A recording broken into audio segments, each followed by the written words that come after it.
Verifying your bank account on First Freedom Bank is an essential process to ensure the security of your financial transactions.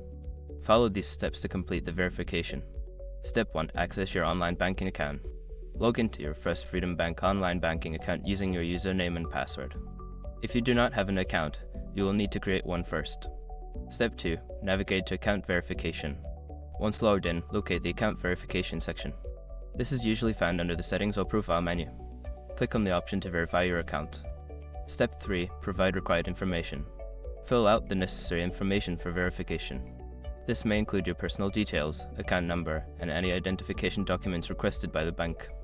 Step 4. Submit verification documents. Make sure your information is protected first. Most people don't think about breaches until something actually happens to their accounts.